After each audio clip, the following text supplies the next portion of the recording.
Tekrardan herkese günaydınlar. Siz de kuş sesleriyle, ormanın görüntüleriyle huzur bulmuş ve biraz sakinlemişsinizdir. Bulunduğum yerde şu an ciddi bir kekik kokusu var. Birazdan da toplarız akşam yemeğini atmak için. Fakat öncelikle buraya gelme amacım zaten güneşi selamlamak. Henüz sabahın erken saatleri kuşların tüm heyecanıyla, ağaçların üzerine düşen değişik ışıklarla ve çok güzel çıkan sonuçlarla burada biraz vücudumu esnetmeyi, bahsettiğim şeyleri daha çok hissetmeyi istiyorum. Tabii ki beni yalnız bırakmayacağınızı düşünerekten siz de bu süre zarfında bu anı hayal etmenizi ve sizin de burada benimle birlikte olduğunuzu düşünmenizi istiyorum. Çok zor değil. Hayallerinizi kaybetmediğiniz sürece vücudunuzu ve ruhunuzu her yere götürebilirsiniz. Derin bir nefes alın. Yakınınızda bir cam varsa onu açın. Her kötü şeye rağmen yaşamak gerçekten çok güzel ve hiçbir şey her zaman kötü gitmez. Dolayısıyla mutlu ve enerjik olmalıyız.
Enerjiyle dolduğumuza göre ki her yerim açıldı böyle kendimi çok daha iyi hissediyorum. Birazcık buradan gittiğimde ahşap evdeki sobayı yakabilmem için de şöyle kurumuş, düşmüş. Ama sanırım bunu almayacağım çünkü gösterebilir miyim bilmiyorum ama şu kameradan çıkarsam.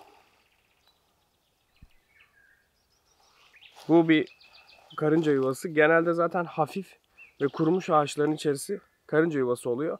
Onları rahatsız etmekten hiç mutlu olacağımı düşünmüyorum. Çünkü çok güzel bir ev yapmışlar. Bunu böyle gölgeye aldığım bir yere tekrar koyacağım. Hatta şurayı da hiç yerini değiştirmeden aynı yere koyacağım. Buraya kadar seyrettiyseniz de bir selam vermeyi, bu videoyu izleyecek ve yorumlara illaki bakacak kişilere enerji verebilecek sevdiğiniz bir sözü de bırakırsanız bu videonun asıl amacına ulaşmasında sizin de çok büyük katkınız olmuş olur.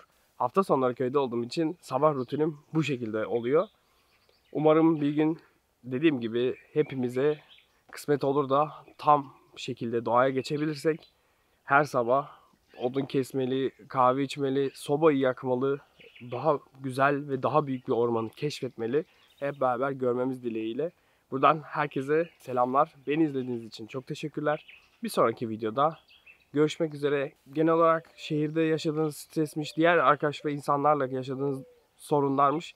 Bunları %10 kendinize ne katabilirsiniz? İleride tam bağımsızlığınızı nasıl ilan edebilirsiniz? %90'da bunlara takarak, bunları düşünerek geçirmeniz dileğiyle. Görüşmek üzere. Tam videoyu kapatıyordum ki söylediğim sözün kanıtını doğada anlamlandırarak bulmak çok kolay. Gördüğünüz gibi çam ağacının dip ve gövde kısmı kurumuş ama başı ve yeni kısımları o kadar güzel filizlenmiş ki bunu şöyle örnekleyebiliriz bence. Kapanışa da çok yakışacaktır.